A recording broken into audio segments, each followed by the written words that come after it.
I was diagnosed in July of 2014, but that was after 6 months of misdiagnosed. So I've been sick for a while.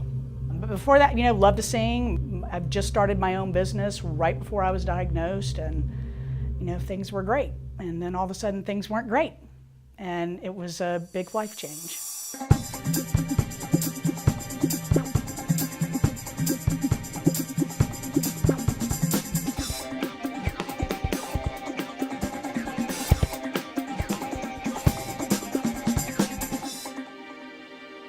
I was always a glass half full person. This journey's challenged that part of me. I mean, it's been really hard to keep that upbeat, positive attitude. I know I'm killing this. I know I'm moving forward.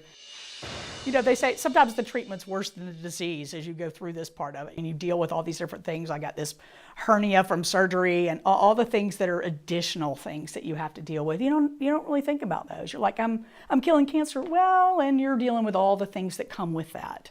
And you got a side effect from this, and then you have a side effect from what you took to fix that. So many pills. Cancer also took my hearing. So I've got hearing aids. I already had a little bit of a hearing loss because either it was from birth or it's from being a lead singer in a rock and roll band for too long, but carboplatin and cisplatin drugs are really bad for hearing loss. And since I was starting cisplatin, it's the worst of the hearing loss drugs. They sent me to an audiologist and he said, you really need to start wearing hearing aids. It's not gonna get better, it's only gonna get worse over time. So it was the treatment.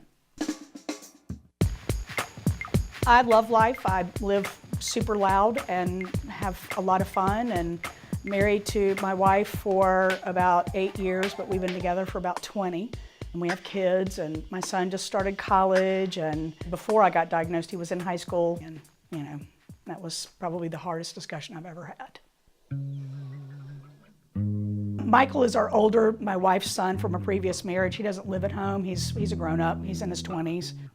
It's hard to tell him as well, but Julian was still in high school, and it was a tough road from there.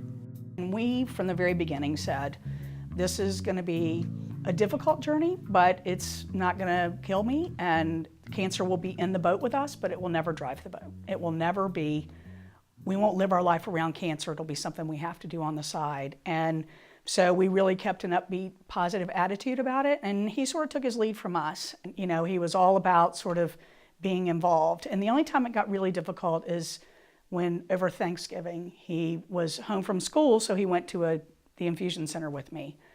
And he had some trouble after that. He really started having some stomach aches and really a lot of stress, and we finally figured out that's what it was. Sat down and had a conversation and said, yeah, it's scary, but we're gonna be honest with you, and right now, we're on the right path. Things are good. So you need to not worry about it, let us worry about it. And it was better after that. But it was a hard thing for him to go see. I had surgery to get some lymph nodes removed back in September and did another 6 months of chemo, and it's all gone, baby. I got a clean scan last week, so very, very excited about that.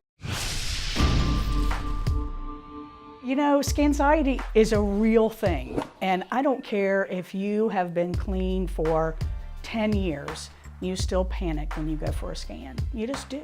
And you're laying on that table and you're just panicked about what they're gonna see in there, and we're all trying to read like the technician.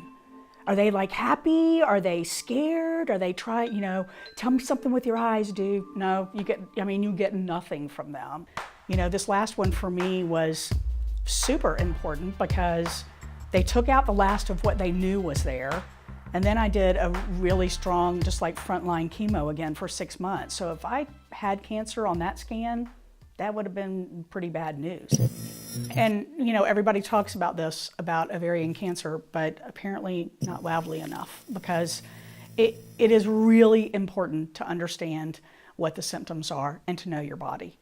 And if I had really known what the symptoms were, I sure would have jumped on that sooner. So I think we all have a responsibility, all, not women, not just women with cancer. Women, men, all of us have a responsibility to talk about these symptoms. But we gotta talk about it because too many women are dying from ovarian cancer, and it's gotta stop. It's gotta stop.